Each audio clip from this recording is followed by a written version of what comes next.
দাবা অলিম্পিয়াড খেলতে কাল ভোরে হাঙ্গেরির বুদাপেস্ট যাচ্ছে বাংলাদেশ দল। প্রস্তুতির ঘাটতি আর কোচ না থাকার সংকট সঙ্গী দলের। বাবা জিয়াকে হারানোর পর প্রথম বিদেশ খেলতে যাচ্ছেন তাহসিন তাজওয়ার। 10 থেকে 23 সেপ্টেম্বর 45তম আসর বসবে। একই সঙ্গে উদযাপিত হবে ফিদের শতবর্ষপূর্তি। 250-টিরও বেশি ডিজাইন অপশন নিয়ে ওয়ালটন স্মার্ট ফ্রিজ, বোঝে আপনার প্রয়োজন। যেখানে শেষ ম্যাচ খেলেছিলেন গ্র্যান্ডমাস্টার জিয়াউর রহমান, সে কক্ষেই অলিম্পিয়াডগামী দাবা দলের সংবাদ সম্মেলন। স্পটলাইট জিয়ার ছেলে ফিদে মাস্টার তাহসিন তাজওয়ারের ওপর। এবার অলিম্পিয়াডটা একেবারে ভিন্ন একটা অলিম্পিয়াড হবে আমার জন্য। আমি চেষ্টা করব আমার সেরাটা দেওয়ার, আমার দেশের জন্য এবং আমার বাবার জন্য। এই বাংলাদেশ দলে তারুণ্যের প্রাধান্য।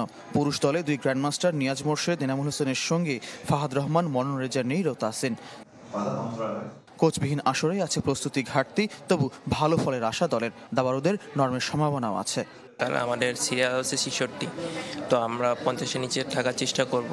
সব থেকে বেস্ট রেজাল্ট ব্রেক করতে পারি, সেটা তো অনেক ভালো বিষয়। যাতে আমার নর্ম হয়, আমার এখন একটা আইএম নর্ম দরকার আইএম টাইটেলের জন্য, আর 3টা জিএম নর্ম দরকার। নারী দলে WIM রানী হামিদের সাথে যাচ্ছেন নসিন আঞ্জুম, নুসরাত জাহান আলো এবং 2 বোন ওয়ালিজা ও ওয়াদিফা আহমেদ।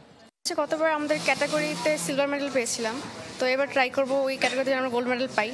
হিস্ট্রিতে ফার্স্ট টাইম বাংলাদেশের যে 2 বোন একই অলিম্পিয়াডে একসাথে খেলতে যাচ্ছে। খুবই প্রাউড লাগে এবং খুবই ভালো লাগে যে আমরা দুজন একসাথে আর কি দেশকে প্রতিনিধিত্ব করতে পারছি। অলিম্পিয়াডের সময় বুদাপেস্টে হবে ফিদে কংগ্রেস। শতবর্ষপূর্তির আয়োজনে বাংলাদেশের লক্ষ্যটাও বড়।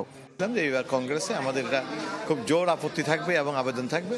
তা আমরা আশা করছি বছরে অন্তত 15,000 থেকে 20,000 আমরা ইউরো প্রতি বছর প্রশিক্ষণ আমরা পেতে পারি। অলিম্পিয়াডের পর বুদাপেস্টে আরও 3 টুর্নামেন্ট খেলবেন ফাহাদ, নীর, তাহসিন, ওয়ালিজা ও ওয়াদিফা। ফয়জুল ইসলাম, চ্যানেল 24, ঢাকা।